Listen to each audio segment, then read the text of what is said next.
கருப்பு ஒரு வழியா நேத்து ரிலீஸ் ஆக வேண்டியது இன்னைக்கு ரிலீஸ் ஆயிருக்கு. அதுக்கு முன்னாடி கருப்பு படம் எப்படி இருக்குன்னு இந்த வீடியோக்குள்ள போறதுக்கு முன்னாடி இந்த வீடியோ பார்த்துட்டு இருக்கிற சூர்யா ஃபேன்ஸ் நீங்க சூர்யா அவர்களுடைய எந்த படத்துல ஃபேனா மாறுறீங்க? ஏன்னா நிறைய பேர் 6 படம், வேலு, சிங்கம், அப்புறம் காக்க காக்க, நந்தா, கஜினி, இந்த மாதிரி நிறைய படங்கள், ஓஜி படங்கள்லாம் இருக்கும் இல்லையா? ஸோ இந்த படங்கள்லாம் எந்த படத்துல நீங்க சூர்யா அவர்களுடைய மிகப்பெரிய தீவிர ஃபேனா ஆனீங்க அப்படின்றத இந்த வீடியோ கீழே கமெண்ட் பண்ணிருங்க. அதுக்கு முன்னாடி இப்போ நான் சொன்ன படங்கள் எல்லாம் எதுக்கு முன்னாடியே சொல்லியிருக்கேன் அப்படின்னா, இந்த படத்தை பார்த்ததுக்கு அப்புறம் நீங்களே ஒரு விஷயத்தில் டிசைட் பண்ணிடுவீங்க, ஓஜி சூர்யா இஸ் பேக் அப்படின்ற மாதிரி.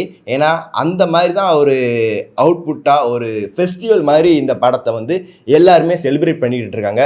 அதுக்கு முன்னாடி இந்த படத்தோட கதை என்ன, இந்த படத்தோடைய ஸ்க்ரீன் பிளே எந்த மாதிரிலாம் இந்த படம் ரசிகர்களுக்காக பார்த்து பார்த்து செஞ்சுது அப்படின்றது பார்க்க போகிறதுக்கு முன்னாடி, ஆர்ஜே பாலாஜி ஒரு டைரக்டராக மட்டும் இல்லாமல் ஒரு நடிகராக ஆன்டகனிஸ்ட் ரோலில், அதாவது வில்லனாக இந்த படத்தில் நடிச்சிருக்காரு இல்லையா? இவர் என்னதான் படத்தில் நடிச்சிருந்தாலுமே டைரக்ஷனுக்காக தான் நிறைய பேர் இந்த படத்தை பார்க்க போகிறாங்க. அதில் குறிப்பாக ஒரு டைரக்டராக ஆர்ஜே பாலாஜி எல்கேஜி, மூக்குத்தி அம்மன் படத்தை தொடர்ந்து இந்த படத்தில் வின் பண்ணிட்டார் அப்படின்னு கேட்டால் கண்டிப்பாக டிக் அடிக்கலாம். அந்த மாதிரி ஒரு காம்போ, அந்த மாதிரி ஒரு பிளாக் பஸ்டரான ஒரு அவுட்புட்டை ஆர்ஜே பாலாஜி இந்த படம் மூலமாக அவர் தொடர் வெற்றிகளை கொடுத்துக்கிட்டு இருக்காரு. இதுக்கு முன்னாடி இன்னொரு காரணம் என்னென்னா, ஆர்ஜே பாலாஜியோட நடிப்பு இருக்கு இல்லையா? ட்ரெய்லரில் பார்த்துருப்போம், ஆர்ஜே பாலாஜி வில்லனாக செட் ஆவாரா, இல்லை இவர் தான் மெயின் வில்லனாக இருக்க போகிறாரா அப்படின்ற மாதிரி நிறைய பேருக்கு கன்ஃபியூஷன் இருக்கும். ஏன்னா சூர்யா அவர்களுடைய நடிப்பு அப்படின்னா நம்ம எல்லாருக்குமே தெரியும், உண்மையிலே அது பிரமிக்க வைக்கிற அபாயகரமான ஒரு நடிப்பாக இருக்கும். அப்படிப்பட்ட ஒரு ஆளுக்கு ஈக்குவலாக வில்லன் பவர்ஃபுல்லாக இருக்கணும் அப்படின்றதுனால வேற யாராவது போட்டிருக்கலாமோ அப்படின்ற மாதிரி நிறைய பேர் சொன்னாங்க. ஆனால் ஆர்ஜே பாலாஜி ஸ்டார்டிங்கில் முன்னாடி ஒரு இன்டர்வியூவில் கொடுத்துருப்பாரு, நான் நிறைய படத்தில், அதாவது ஒரு காமெடி ரோலோ ஏதோ ஒரு சின்ன ரோல் நடிக்கிறப்போ எனக்கு அதிகமாக ஸ்க்ரீன் ப்ரெசன்ஸோ கேமரா முன்னாடி அந்த ஃபேஸ் ரிவீல் பண்ணுறதோ அதிகமாக இருக்காது, அதனால தான் நான் டைரக்ஷனில் இறங்கினேன். நான் டைரக்ஷனில் இறங்கினா நம்மளை நல்லா காட்டுற மாதிரி நம்ம ஒரு ரோல் வச்சுருப்போம், ஒரு மிகப்பெரிய அளவில் ஒரு மக்கள்கிட்ட போகிற மாதிரி ஒரு ரீச் ஆகிறதுக்காக நம்ம நல்லா காட்டுறதுக்காக ஒரு வச்சிருப்போம் அப்படின்னு சொன்னார் இல்லையா? ஸோ அவரோட படங்களை தொடர்ந்து இந்த படத்தில் அவரை நல்லா காட்டியிருக்காருன்னு பார்த்தா, அதை விட சூர்யா அவர்களுக்கு முக்கியத்துவம் கொடுத்து சூர்யா தான் படத்துடைய ஹைலைட் பாயிண்டாக இருக்கணும், நான் ஓரளவுக்கு தெரிஞ்சால் போதுன்றது இல்லாமல் எந்த அளவுக்கு நம்ம படம் பார்க்குறப்போ சூர்யா அவர்கள் ஒரு பார்ட்டாக இருந்தாலும் ஆர்ஜே பாலாஜி அந்த அளவுக்கு நடிப்பில் வில்லத்தனத்தையே மிஞ்சிற மாதிரி ஒரு நடிப்பை இந்த படத்தில் கொண்டு வந்திருக்காரு. இன்னொரு பக்கம் சொல்லணும்னா, படத்தோட கதையை ஃபஸ்ட்டு சொல்லிடுவோம். என்ன கதை அப்படின்னா, ஒரு சாதாரண ஒரு மெசேஜ் அதை எந்த அளவுக்கு டெலிவரி பண்ணுமோ, ஒரு ஆக்ஷன் மூலமாகவோ இல்லை ஒரு சென்டிமெண்ட்லையோ ஒரு எமோஷன்லேயோ இந்த மாதிரி பல வழிகளில் கொண்டு அதை ரசிகர்களுக்கு ஒரு ட்ரீட்டாக கொண்டு வந்திருக்காரு. ஒரு கோர்ட்டில் நடக்கிற ஒரு அநியாயம், அந்த நிறைய பேர் காசு வாங்கிட்டு பொய் சொல்லி ஏமாத்துறது, கோர்ட்டில் வர்ற கேஸ் எல்லாம் பல வருஷமாக இழுத்தடிச்சுக்கிட்டே போவாங்கள்ல, வாய்தான்னு, அங்கே உள்ளவங்கெல்லாம் எப்படிலாம் ஃபோர்ஜரி பண்ணி ஒரு கேஸை இழுத்தடிச்சு கொண்டு போகிறத தட்டி கேட்குறதுக்கு ஒருத்தர் வர்றாரு. அவர் நேர்மையான முறையில் தான் பண்ணணும் அப்படின்ற மாதிரி ஒரு விஷயம் பண்ணுறாங்க. அவருக்கு பவர் எதுவுமே யூஸ் பண்ணக்கூடாது அப்படின்ற கான்செப்டை இன்னும் கொஞ்சம் டிஃப்ரெண்ட்டாக கையாண்டதும் இல்லாமல் அதில் சக்ஸஸும் பண்ணியிருக்காரு. ரைட்டிங்கில் ஏதோ ஒரு இடத்துல மிஸ்டேக் இருக்கிற மாதிரி நமக்கு தெரிஞ்சாலும், ஆனால் அதை ஸ்க்ரீன் பிளேயில் ஒவ்வொரு மூவாக கொண்டு போன விதம் இருக்கு இல்லையா, அது கண்டிப்பாக பர்ஃபெக்டாக மேட்ச் ஆகிருக்கு. இன்னொரு விஷயம் என்னென்னா, படத்தில் ஒரு சீனுக்கு சீன் கொஞ்சம் பிளாஸ்ட் மூமெண்ட்டு, இந்த தியேட்ரிக்கல் மெட்டீரியல் அப்படின்னு இருக்கும் இல்லையா, அப்படின்லாம் சொல்லாமல் ஒரு இன்டர்வல் சீன் ஒன்று வச்சுருக்காங்க. அதாவது அந்த போர்ஷனுக்கு அப்புறம் தான் படத்தை இன்னும் கொஞ்சம் ஹைலைட் பண்ணி கொண்டு போகுது. அது வரைக்கும் பார்த்தா படம் கொஞ்சம் ஸ்லோவாக போகிற மாதிரி இருக்குது. இது கதைக்குள்ளே உள்ளே போகாமல் வேறு எங்கெங்கேயோ போகுது. அவர் ஏன் இப்படி அந்த இதை விட்டுட்டு இங்கே வந்தார், எதுக்கு அப்படி மாறினார் அப்படின்ற மாதிரி நிறைய கன்ஃபியூஷன் இருக்கும். ஆனால் இன்டர்வல் சீனுக்கு அப்புறம் தான் படத்தோடைய பீக் மொமெண்ட் இருக்குல்ல, அதை எங்கேயோ கூட்டு போகிறது அப்படின்ற மாதிரி நமக்கு தோணும். இன்னொரு பக்கம் சொல்லணும்னா, சூர்யா படத்துடைய கதாநாயகன் மட்டும் இல்லாமல் அந்த கதாபாத்திரமாக வாழ்ந்திருக்காரு. ஏன்னா பல வருஷம் கழித்து அவருக்கு ஒரு நல்ல படம் கிடைக்காதா, ஒரு நல்ல தியேட்டரிக்கல் மூமெண்ட்டு, ஃபேன்ஸ் எல்லாம் செலிப்ரேட் பண்ணுற மாதிரி ஒரு படம் அமையாதா அப்படின்னு ரசிகர்கள் பல வருஷமாக காத்துக்கிட்டு இருக்காங்க. அவங்க காத்துக்கிட்டு இருக்கிறதுக்கு கண்டிப்பாக அது டிஸப்பாயின்மெண்ட் ஆகாது அப்படின்றதுலையும் சூர்யா தெளிவாக இருந்தது இல்லாமல் அதில் சிக்ஸரும் அடிச்சிருக்காரு. கருப்பு படத்தை பார்க்கும்போது நம்ம எல்லாருக்குமே என்ன தோணும் அப்படின்னா, இந்த கதாபாத்திரத்தில் வேற யார் நடிச்சிருந்தாலும் சரி, கருப்பு சாமியா வேற எந்த கேரக்டர் இருந்தாலும் சரி, இந்த அளவுக்கு கச்சிதமாக பொருந்திருப்பாரான்னு கேட்டால் கண்டிப்பாக இல்லை. ஏன்னா அப்படி தான் சொல்லணும். அந்த அளவுக்கு அந்த கருப்பு சாமிக்கு உண்டான அந்த தோற்றம், அந்த மிடுக்கென உடல், அந்த கம்பீரமான அந்த மீசை, அப்புறம் புல்லரிக்கிறமான காட்சிகள், இந்த மாதிரி எல்லா இடத்துலையுமே ஸ்கோர் பண்ணி உண்மையிலேயே இந்த கருப்பு அப்படின்னா சூர்யா தான் அப்படின்ற மாதிரி நம்ம மனசில் ஆழமாக பதிய வச்சுட்டாரு ஆர்ஜே பாலாஜியும் சூர்யாவும். இப்போ க்ரூ வழியாக எல்லாரும் இந்த மாதிரியான ஒரு அவுட்புட் கொடுத்துருக்காங்க. அவங்களுடைய ஒர்க்கெல்லாம் எந்த மாதிரி இருந்துச்சுன்றதை நம்ம பார்த்துடலாம். ஃபர்ஸ்ட் வந்து சினிமாட்டோகிராஃபி ஜிகே விஷ்ணு. உண்மையிலே வந்து சினிமாட்டோகிராஃபியில் வந்து ஒரு கருப்பு சாமியை வந்து இந்த அளவுக்கு காட்டுவாங்களா? ஏன்னா நம்ம வந்து எத்தனையோ பாடல்களில் பார்த்துருப்போம், நம்ம சாமியாக ஊரில் எல்லா இடத்துலையும் ஒரு தெய்வமாக வழிபட்டு பார்த்துருப்போம் இல்லையா? அதை வந்து இவ்வளோ பெரிய அந்த ஸ்க்ரீனில் வந்து நம்ம பார்க்குறப்போ வந்து எந்த மாதிரி இருக்க போது ஒரு ரியல் அந்த ஒரு ஃபீல் கொடுக்கும் இல்லையா? காட் டிவைன் மோட் ஃபீலு, அந்த ஃபீலை கண்டிப்பாக அந்த விஷுவலில் அழகாக காட்டியிருந்தாங்க.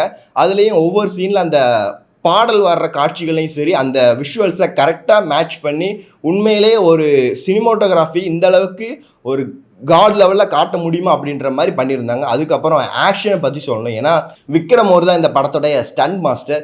என்னதான் அந்த படத்தில் வந்து ஒரு 5-6 ஃபைட் இருந்தாலுமே அது நம்ம மனசில் ஆழமாக பதிகிற மாதிரி ஒரு 2-3 ஃபைட் இருக்குது. அந்த ஃபைட்லேயுமே ஒரு சாங்கை மேட்ச் பண்ணி அதை வந்து உண்மையிலே அந்த ஃபீலை வந்து நம்ம விஷுவலாக எப்படி அங்கே போய் மேனேஜ் பண்ண போகிறோம் அந்த மாதிரி ஒரு மெர்ஜி பண்ணியிருக்காங்க.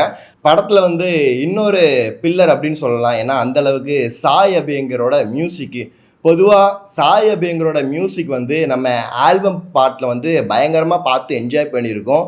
இந்த படத்தில் வந்து அவருடைய சாங், ஏன்னா ஃபஸ்ட்டு ஒரு பெரிய ஒரு ஸ்டாருக்கு வந்து அவருடைய மியூசிக் போட்டு அவரோட பிஜிஎம் எந்த மாதிரி இருக்குன்னு ஒரு எக்ஸ்பெக்டேஷன் இருக்கும் இல்லையா? அந்த எக்ஸ்பெக்டேஷன் எல்லாத்தையும் இந்த படத்தில் ஃபுல்ஃபில் பண்ணிட்டார் அப்படின்னு கேட்டால் கண்டிப்பாக இது வந்து ஒரு அப்ளாஸ் மூமெண்ட் தான். ஏன்னா அந்த மாதிரி ஒரு பிஜிஎம்மை போட்டிருக்காரு.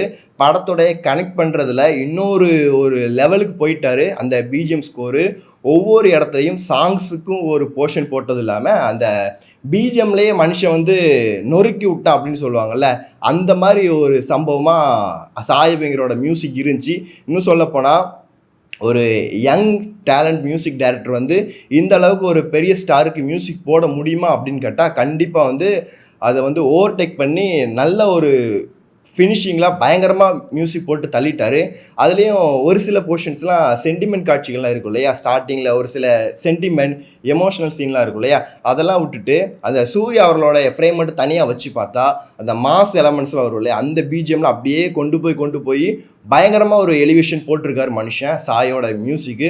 அதுக்கப்புறம் படத்தில் நடித்த மற்ற கதாபாத்திரங்கள் பற்றி பார்த்தோம்னா நட்டி சார் வரார். நட்டி சாருக்கு வந்து ரோல் வந்து ஓவராக ரொம்ப அழுத்தமான ரோல் இல்லைன்னா கூட அந்த கதாபாத்திரத்தை வந்து அவர் வந்து சரியான ரோலில் மனுஷன் நல்லா பண்ணியிருக்காரு அப்படின்ற மாதிரி தான் தோணுது. அப்புறம் வேலராமமூர்த்தி, மன்சூர் அலிகான், அதுக்கப்புறம் வந்து இன்னும் கொஞ்சம் மரியம் ஜார்ஜ், இந்த மாதிரி கொஞ்சம் சின்ன ஆர்டிஸ்ட்லாம் இருக்காங்களே. அப்போ சுவாசிகாவுக்கு வந்து இந்த படத்தில் வந்து கொஞ்சம் ரோல் வந்து ரொம்ப டெப்த்தாக இல்லைனா கூட ஓரளவுக்கு வந்துட்டு போகிற மாதிரி தான் இருக்காங்க. அப்புறம் முக்கியமாக சின்ன ஆர்டிஸ்ட்லாம் அவங்களுடைய கேரக்டரில் கரெக்டாக வாழ்ந்துருக்காங்க. ஆனால் மெயினாக உள்ள கேரக்டர் பற்றி பார்த்தோம்னா த்ரிஷா தான். த்ரிஷாவுக்கு இந்த படத்தில் பெரிய அளவுக்கு ஒரு இம்பார்ட்டன்ஸ் போர்ஷன் இல்லைன்னா கூட இந்த படத்தில் வந்து ஒரு சில இடத்துல வந்து அவங்களும் ஸ்கோர் பண்ணியிருக்காங்க. ஏன்னா அந்த ஹீரோவோட கேரக்டர் கூடவே வந்துட்டு போகிற கேரக்டராக இருந்திருக்காங்க. அதுக்கப்புறம் அங்கே நடக்கிற தப்புகளை அநியாயங்களில் திருத்த முயற்சி பண்ணி ஒரு சில இடத்துல வந்து நல்ல ஒரு ஹியூமர் சென்ஸாகவும் அவங்களுடைய கேரக்டர் வந்து நல்லா ஒர்க் ஆகிருக்கு. முக்கியமாக இன்னொரு கேரக்டர் பற்றி சொல்லணும் அப்படின்னா படத்தில் இருக்கிற வில்லன் கேரக்டர் இருக்கார் இல்லையா, ஆர்ஜே பாலாஜி. நான் ஆரம்பத்தில் சொன்ன மாதிரி தான் அவர் வந்து நடிகராக இந்த படத்தில் வில்லனாக எந்த அளவுக்கு ஒரு ஹைப் கொடுத்து ஸ்கோர் பண்ணியிருக்காரோ அதை விட மிகப்பெரிய அளவில் வந்து டைரக்டராக வந்து இந்த படத்தில் சக்ஸஸ் பண்ணியிருக்காரு. ஏன்னா ஒரு 3வது படத்துலேயே ஒரு பெரிய ஹீரோ கூட ஒர்க் பண்ணுறது அப்படிங்கிறது அவ்வளோ சாதாரணமான விஷயம் கிடையாது. ஆனால் அவர் வந்து இந்த படத்தை ஏற்கனவே சொல்லியிருப்பார்ல, இந்த படத்தோட கதை வந்து விஜய் சாருக்காக எழுதுனது அப்படின்ற மாதிரி ஒரு காடு, அப்புறம் வந்து அந்த கோர்ட்டு. ஸோ 2யும் மேட்ச் பண்ணி ஒரு மனுஷன் வந்து எப்படி பண்ணலாம் அப்படின்ற மாதிரி இந்த படத்தில் வந்து அவரோட ரைட்டிங் பெர்ஃபார்ம் அந்த அளவுக்கு இருந்துச்சு. படத்தில் நெகட்டிவ் ஷேட்ஸ், நெகட்டிவ் சீன்ஸ் அப்படின்னு பார்த்தா பெருசாக இந்த அளவுக்கு இல்லை. ஒரு சில இடத்துல மட்டும் நமக்கு இந்த இடத்துல இந்த சீன் தேவையில்லாமல் வச்சுருக்காங்களோ அப்படின்ற மாதிரி தோணினாலும், முக்கால்வாசி வந்து படத்தில் ஒரு பாசிட்டிவ் சீன்ஸாக ஃபைட்டும் சரி, மியூசிக்கு, அப்புறம் பாடல்கள், அப்புறம் எமோஷனல் சீன் எல்லா இடத்துலையும் ஸ்கோர் பண்ணுற மாதிரி தான் இருக்குது. இன்னொன்று இந்த சாமின்னு சொல்லலை, கருப்பு சாமின்னு, உண்மையிலேயே தியேட்டரில் வந்து கருப்பசாமி அந்த போர்ஷனை பார்த்து எல்லாருமே சாமி ஆடுற லெவலுக்கு போயிட்டாங்க. அந்த அளவுக்கு ஒரு கிளாப்ஸு, ஒரு கூஸ் பம்ப்ஸ் மூமெண்ட்ஸு, புல்லரிக்கிற காட்சிகள் உண்மையிலே நிறைய படத்தில் வச்சுருந்தாலும், உண்மையிலே புல்லரிக்கிறதுனா அது இந்த படத்தில் வர்ற பாடலுக்கும் அந்த சாங்ஸுக்கும் தான். உண்மையிலே அது வந்து நமக்கு பார்க்குற ஆடியன்ஸ்க்கு வந்து அப்படியே உள்ளே வந்து அந்த ஒரு ஃபீல் கொடுக்குது. ஒரு வைப், ஏதோ ஒரு வைப்பு செட் ஆகுதுன்னு சொல்லுவாங்கள்ல, அந்த தியேட்டருக்குள்ளே போனால அந்த படத்தை பார்க்குறப்போ, அந்த சூர்யா அவரோட கேரக்டரை பார்க்குறப்போ நமக்குள்ளேயே அது வந்து சூர்யான்றது கதாபாத்திரத்தை மறைச்சிருச்சு. அப்படியே கருப்பு சாமியாக கருப்பனா அப்படியே வந்து நிற்கிறாரு சொல்லுவாங்கள்ல, அந்த மாதிரி தான் அந்த கேரக்டர் இருந்துச்சு. ஓவராலாக படத்தை பற்றி பார்த்தோம்னா உண்மையிலேயே ஃபேன் பாய் சம்பவம்னு எத்தனையோ படங்கள் வந்து நிறைய டேரக்டர் வந்து ஃபேன் பாய் எடுத்திருந்தாலுமே, உண்மையிலேயே ஒரு ஓஜி ஃபேன் பாயை விட ஓஜி சம்பவம் அப்படி சொல்லுவாங்கள்ல, அது உண்மையிலேயே கருப்பு படத்துக்கு பயங்கரமாக பொருந்துது. ஏன்னா எத்தனையோ டேரக்டர் வந்து ஃபேன் பாயின்ட்டு ஒரு குட் பேட் அக்லியாக இருக்கட்டும், அப்புறம் விஜய் அவர்களுக்கு மெர்சலாக இருக்கட்டும், விக்ரமாக இருக்கட்டும், பேட்டையாக இருக்கட்டும், இந்த மாதிரி பல படங்களில் ஃபேன் பாய் சம்பவம் கொடுத்துருக்காங்க.